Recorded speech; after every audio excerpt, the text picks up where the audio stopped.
उपस्थित सज्जनों, आज के भारत के ऐतिहासिक पल में मैं अपने भारत माता के प्रत्येक इस तिरंगे झंडे को कोटि कोटि नमन करता हूँ। मैं नमन करता हूँ उन सभी महान वीर सपूतों को जिसने इस तिरंगे झंडे को लहराने के लिए, जिसने भारत माता के गुलामी की बेड़ियों को तोड़ने के लिए अपनी जानें गंवाई और जाने गंवा करके भारत को स्वतंत्र किया। इसलिए मेरा उनको भी इस तिरंगे झंडे के नीचे खड़े होकर कोटि कोटि नमन है। मैं नमन करता हूँ अपने भारत माता की इस मिट्टी को, जिस मिट्टी में हम लोगों ने जन्म लिया और जन्म लेकर भारत जैसे महान देश में आज हम इस तिरंगे झंडे को लहराने का हमें अवसर प्राप्त हुआ है। इसके लिए मैं उन सभी को मैं कोटि कोटि नमन करता हूँ। मैं नमन करता हूँ अपनी जन्म धरती इस दक्षिण तेरवा पंचायत को, जहाँ पर हमने जन्म लिया और हम सभी लोगों ने मिलकर शिक्षा के अलग को जगाने का एक असफल प्रयास किया और उस प्रयास असफल प्रयास के बाद हमारा प्रयास आज सार्थक हुआ और हम आज इस बाबा भागवत राय डिग्री महाविद्यालय के परिसर में जहाँ पर खड़े हैं, आप सबको पता है यह जगह कैसा था और आज यह जगह शिक्षा का अलग जगह कर अपना नाम रोशन कर रहा है, जिसके लिए आप सबका जो सहयोग हमें प्राप्त हुआ, इसके लिए मैं आप सबको मैं कोटि कोटि नमन करता हूँ।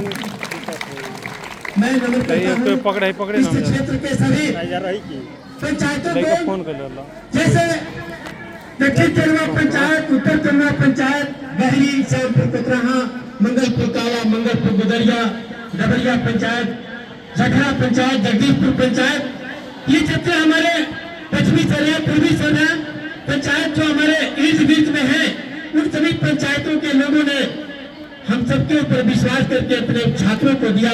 इसके लिए उन्हें भी मेरा सत्कार नमन है।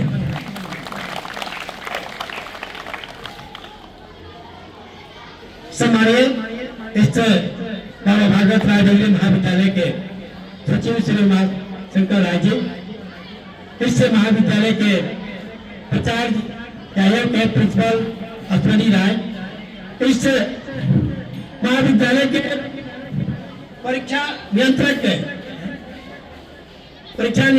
श्री मनोज कुमार सुमन जी लिखा,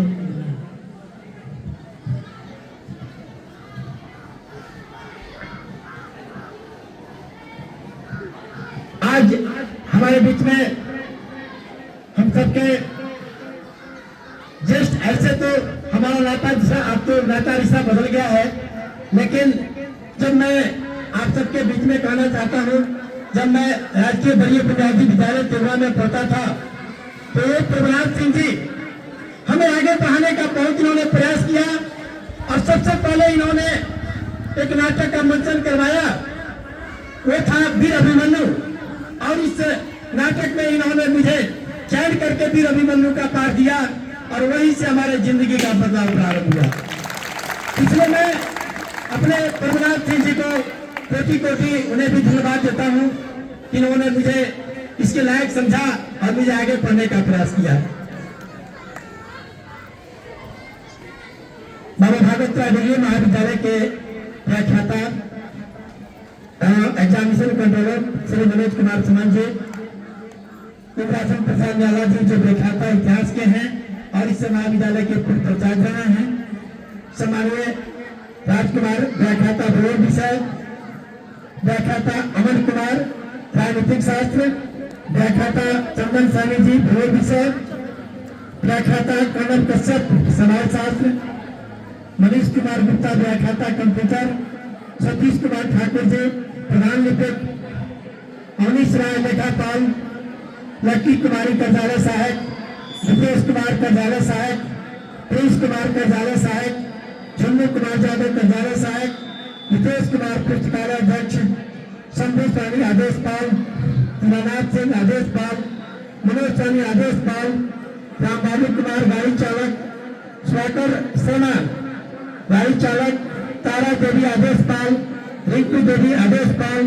मुन्नी देवी आदेश पाल, परिमल स्वामी रात्रि करारी और यहाँ पर उपस्थित भारतीय महाविद्यालय के प्राचार्य श्री मार्कंडेय किशोर राय जी, और उनके सभी शिक्षक शिक्षकेतर कर्मचारीगण, भारतीय उच्च महाविद्यालय माध्यमिक के प्रचार श्री मनोज जादव जी, मनोज मिडिल स्कूल के प्रधानाध्यापक श्री रुपेश कुमार सिंह जी और उनके सभी शिक्षक शिक्षकेतर कर्मचारीगण, उपस्थित इस ग्राम के अगल बगल के जितने उपस्थित लोग हैं वे सभी, और इस विद्यालय और इस महाविद्यालय के उपस्थित मेरे प्यारे छात्रों छात्रों, आज हमारे जीवन का सबसे अविस्मरणीय क्षण है। इस तिरंगे झंडे को लहराने के लिए आप सभी लोगों ने इतिहास पढ़ लिया है, आप सबको जानकारी है कि किन लोगों ने कितनी बड़ी कुर्बानियां दी, जिसके बदौलत आज हम इस आजाद भारत में रह रहे हैं और हमें तिरंगे झंडे को लहराने का मौका मिला। आप सबको पता है कि 350 वर्षों तक अंग्रेजों ने हमारे साथ कितना अन्याय किया। वो दिन इतिहास को पढ़ने के बाद आंख से आंसू आ जाते हैं और उन गुलामी की प्रशंसा को तोड़ करके हमारे जिन महानायकों ने भारत देश को आजाद किया, उन्हें बार बार कोटि कोटि नमन रहेगा मेरा। और मैं आप सबसे कहना चाहूंगा कि है मेरे प्यारे बच्चों, जिस तरह उन लोगों ने अपनी जानें गंवाकर इस देश को स्वतंत्र किया, उसी तरह मैं तुमसे भी आग्रह करूंगा कि तुम भी उनके तरफ बढ़ने का प्रयास करो। खुश नसीब है वो जो, एक कवि ने कहा है, खुश नसीब है वो जो वतन पर मिट जाते हैं। खुश नसीब है वो जो वतन पर मिट जाते हैं, मरकर भी वे लोग अमर हो जाते हैं। करता हूँ सलाम ऐ वतन से मिटने वालों, करता हूँ सलाम ऐ वतन पे मिटने वालों, तुम्हारी हर सांसों में तिरंगे का नसीब बनता है। मेरे प्यारे बच्चों, अगर तुम भी अमर होना चाहते हो, इस देश के लिए कुछ करने का सीखो। जब तक हम लोग देश के लिए समर्पित नहीं होंगे, जब तक हम लोग देश को अपने स्वार्थ के ऊपर उड़ करके नहीं सोचेंगे, पहले हम देश सोचें तब हम अपने बारे में सोचेंगे। लेकिन आज दुर्भाग्य से कहना पड़ता है कि हम सभी लोग पहले अपनी सोचते हैं तब देश के बारे में सोचते हैं, जो कि भारत देश के लिए बहुत बड़ा कलंक का बात है। आगे कवि ने फिर कहा है, कलम रुकेगी नहीं, कलम झुकेगी नहीं। इस कविता के माध्यम से उन्होंने क्या कहा है, सच को उठाएंगे झूठ को गिराएंगे, सच को उठाएंगे झूठ को गिराएंगे, धर्म को छोड़कर देश को बचाएंगे। एकता बनाएंगे अनेकता मिटाएंगे, एकता बनाएंगे अनेकता मिटाएंगे, बाकी रंग छोड़कर तिरंगा फहराएंगे। ऐ मेरे प्यारे बच्चों, गीता में पुराण को मिलाएंगे। फिर इसने कहा, देखिए भारत को एक समग्र विकास के लिए, एक समतामूलक समाज बनाने के लिए उसने कहा है कि गीता में कुरान को मिलाएंगे। जो हमारी सनातन की गीता है उसको कुरान के साथ मिलाएंगे, गीता में कुरान को मिलाएंगे, खुदा को भगवान बनाएंगे, खुदा को भी भगवान बना देंगे। और मंदिर मस्जिद जोड़कर तिलक टोपी साथ में लगाएंगे, मंदिर मस्जिद जोड़कर तिलक टोपी साथ में लगाएंगे। ऐ मेरे प्यारे बच्चों, फिर से कहा कि तैरना है तो समंदर में तैरो। ऐ मेरे बच्चों, अगर तुम तैरना ही चाहते हो तो समंदर में तैरो।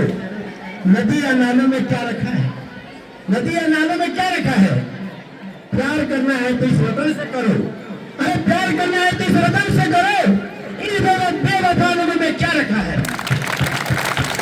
मेरे बच्चों, इस देश के वैसे लोग हैं जो आज भी देश के साथ गद्दारियां करते हैं।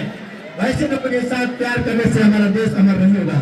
अगर देश को अमर बनाना चाहते हैं तो हम सभी लोग इस देश के प्रति, इस तिरंगे झंडे के प्रति समर्पित होंगे, तभी हमारा देश महान बनेगा, तभी हमारा देश विकसित राष्ट्र की श्रेणी में पहुंचेगा। फिर आगे 2-4 मिनट का और समय लेंगे। न पूछो जमाने से, फिर इसने क्या कहा, न पूछो जमाने से कि क्या हमारी कहानी है, न पूछो जमाने से कि क्या हमारी कहानी है, हमारी पहचान तो यही है कि हम हिंदुस्तानी हैं। इसी दिन के लिए जियो, ऐ मेरे प्यारे बच्चों, इसी दिन के लिए वीरों ने अपना खून बहाया है। झूम उठो देशवासियों, स्वतंत्रता दिवस फिर आया है। देशभक्तों से ही देश की शान है, देशभक्तों से ही देश की शान है, देशभक्तों से ही देश का नाम है। हम उस देश के फूले यारो, ऐ मेरे प्यारे बच्चों, हम उस देश के फूले यारो जिस देश का नाम हिंदुस्तान है। तो इसी के साथ अगर हम चाहते हैं मेरे प्यारे बच्चों, इस देश को अमर बनाए, इस देश को विकसित राष्ट्र बनाए, तो हमें सभी जात पात उच्च नीच संप्रदायवाद सबको छोड़ करके इस तिरंगे झंडे के प्रति एकाग्रचित होना होगा, समर्पित होना होगा। तभी हमारा देश महान बनेगा, तभी हम विकसित राष्ट्र बना पाएंगे, अन्यथा हमारे सारे सपने अधूरे रह जाएंगे। इन्हीं के कारण आपके अंदर में देशभक्ति की भावना हो, इसके लिए हम लोगों ने LKG से लेकर के आप सबके प्रयास से आज डिग्री महाविद्यालय की स्थापना करके हमारी ये सोच थी कि जब तक भारत देश के लोग एक से एक व्यक्ति जब तक शिक्षित नहीं बनेगा, सुशिक्षित नहीं बनेगा, तब तक हमारे सपने कभी साकार नहीं हो सकते हैं। इसके लिए हम लोगों ने इतना बड़ा काम किया। ये सब जो भी काम हुआ आप सबका सहयोग है, आप सबका आशीर्वाद है, जिसके बदौलत ही हम लोगों ने कुछ कर पाया। हम लोगों जैसे एक तुच्छ व्यक्ति, दोनों भाई यहाँ पर सामने खड़े हैं, ये काम संभव नहीं था, लेकिन आप लोगों ने यह संभव करने का मौका दिया। इसके लिए हम आपका आजीवन आभारी रहेंगे। इसी के साथ जय हिंद, जय मेरे प्यारे बच्चों। इस महाविद्यालय के संस्थापक श्री विभूति बाबू, उनके भाई उमाशंकर बाबू, इस विद्यालय के प्रधानाध्यापक महोदय, शिक्षक, आगंतुक सज्जनों एवं मेरे प्यारे बच्चों, आज इस शुभ अवसर पर आप सबों का स्वागत है, हार्दिक अभिनंदन है। हम सबसे पहले नमन करते हैं इस तिरंगे को, नमन करते हैं अमर शहीदों को, और नमन करते हैं इस धरती को, नमन करते हैं इस संस्थापक को, जिन्होंने इस क्षेत्र के लिए एक ऐतिहासिक काम किया। ये काम मील का पत्थर साबित होगा, ये काम मील का पत्थर साबित होगा। आज हमारे सुखदेव ऐसे नहीं आया है, घाट पर सोने से नहीं आया है, गमले में फूल लगाने से नहीं आया है, जलने से झांकने से हमें आजादी नहीं मिली है। इसके लिए बड़ी बड़ी कुर्बानियां देनी पड़ी है। इसके लिए लोगों ने अपने खून से होली खेला है, इसके लिए अपने खून से लोग नदी बहा दिया है। उस लोगों को देश नमन करता है, उन लोगों को समाज नमन करता है। ऐसे लोग मेरे देश के धरोहर है। सज्जनों, तो कुछ बातें याद आती है, चाहे राम प्रसाद बिस्मिल हो, राजगुरु सुखदेव भगत सिंह हो, उद्धव सिंह हो, लाला लाजपत राय हो, बटकेश्वर दत्त हो, हालाजी रानी हो, लक्ष्मी बाई हो, वीर सावरकर हो, शिवाजी हो, संभाजी महाराज हो, शहीद हमीद हो, देशभक्त मंगल पांडे हो, ये देश उनको नमन करता है। इसी दिन के लिए उन्होंने खून बहाया, इसी दिन के लिए उन्होंने खून की होली खेली, उसी दिन के लिए उन्होंने नदी बहाया। हम शुभकामना देते हैं इस खून के बाद विभूति बाबू को, खून का चिराग बने, जो अपने प्रकाश के क्षेत्र को प्रकाशित किया। इस पंचायत का नाम पंचायत से लेकर प्रखंड तक ले गया, प्रखंड से लेकर जिला तक ले गया, और जिला से मुझे लगता है कि राज तक जाएगा। एक कारवां नहीं रुकने वाली है, क्योंकि इस मार्ग बने हैं करण पठान विश्व था, जो 10 पंचा और 10 पंचा। हमारे विभूति वालों में शहीद की भावना कब है, इसका एक प्रमाण है, उनमें अंदर जनहित की भावना है। इसलिए ऐसे व्यक्ति को हम नमन करते हैं, ऐसे व्यक्ति को हम अभिनंदन करते हैं, ऐसे व्यक्ति को हम सम्मान करते हैं, ऐसे व्यक्ति को हम सलाम करते हैं। साथियों, ये कर्म बड़ा ऊंचा कर्म है। महात्मा गांधी ने कहा था कि education is the foundation of a nation. शिक्षा ही किसी राष्ट्र की नींव होती है। वो मेरी धरोहर है, जो पढ़ेगा वही बनेगा। अकॉर्डिंग टू प्रभु जी, जो पढ़ेगा वही बनेगा। और गरीब का बेटा ही सोना होता है, गरीब के घर में ही रतन पैदा होता है। ये सभी लोग गरीब हैं। आज के क्षेत्र में, आज के डेट में मेरा 13वां पंचायत विकास की ओर है, विकास की ओर है। इसमें हर तरह के लोग हैं। जैसे इस तिरंगे का रंग तीन है, वैसे हमारे पंचायत में हर तरह के लोग हैं, लेकिन सभी लोग एक हैं और सभी लोग एक हैं। जैसे मेरा एक भारत श्रेष्ठ भारत, एक भारत श्रेष्ठ भारत, वही मेरा 13वां पंचायत है जो सर्वोपरि गंगा के समान है। इसीलिए प्रभु जी कहते हैं कि पानी पानी सब कहे मगर गंगा पानी खुशहाल है। तो वैसे बाबू आप हमको ध्यान दीजिए, आप हम पर कुछ देते हो क्या? नहीं है, खाली ऐसे गुड़ गिराते हैं। तो पानी पानी सब कहे मगर गंगा पानी खुशहाल है। आदमी तो यहाँ बहुत है लेकिन विभूति पानी खुशहाल है। काला रुकने वाली है। हमें लगता है कि आने वाले समय में इस क्षेत्र का मेरा विधायक बने तो मेरे लिए एक गर्व की बात होगी, इस क्षेत्र के गर्व की बात होगी, इस नौतन बैरिया क्षेत्र के लिए गर्व की बात होगी। आज तक के हमारे नौतन क्षेत्र का कोई बेटा विधायक नहीं हुआ, लेकिन मेरे लिए वो दिन कब आएगा जैसे सबरी ने कहा था, क्या कहा था कि नैना भीगी भीगी जाए, क्यों नैना भीगी भीगी जाए कैसे खुशी अच्छी पाए। मेरे लिए वो दिन कब आएगा? कब आएगा कि मेरा बेटा मेरे घर का चिराग आज प्रतिमारूं ऐसे एक दीपक है जो प्रकाश से क्षेत्र को प्रकाशित किया है, क्षेत्र में रोशनी लाता है, घर में दिवाली ला दिया। ऐसे व्यक्ति को दिल से शुक्रिया अदा करता है। ऐसे व्यक्ति को ये मेरे प्रभु कहते हैं, प्रभु कहते हैं कि दिल नहीं होता तो दर्द नहीं होता, दिल नहीं होता तो दर्द नहीं होते, अगर एक विचार नहीं होता तो हम लोग ज्ञान नहीं होते। एक बड़ी जालिम में जमाना, एक बड़ी जालिम में जमाना, हर बात को छुपाना पड़ता है, हर गम को छुपाना पड़ता है। दिल में लाख दर्द है फिर भी मुस्कुराना पड़ता है, क्योंकि हमें वो चोट याद है जो अंग्रेजों ने हमें चोट मारी थी, जो अंग्रेजों ने हमें चोट मारी थी। वो जख्म आज भी दिल में है। जख्म तो बहुत होते हैं, आपने भी हमें जख्म दिया, ये भी हमें जख्म दिया। जख्म तो आते रहता है और जाते रहता है, लेकिन जहाँ शहीद की बात आएगी वो जख्म ज्यादा होगा और जनहित की बात होगी वो जख्म नहीं होगा। इसलिए कहना चाहेंगे सारे सिकवे कीड़े भुला कर गए, बोलते रह जाएंगे, घंटों बोलेंगे खाली अपनी आंख को सब जानते हैं। सारे सिकवे कीड़े भुला कर गए, परिवार हो या पंचायत हो, सभी के गम को भुला कर कहे। हो सके तो विभूति ना हो, कहीं कहीं किसी को गले लगा कर कहे, गले लगा कर कहे। इसीलिए खुशी है, कभी कभी मुस्कुरा कर कहे। देखिए धन्यवाद। इन बातों से प्रभु जी की बातों को समाप्त करते हैं। जय हिंद।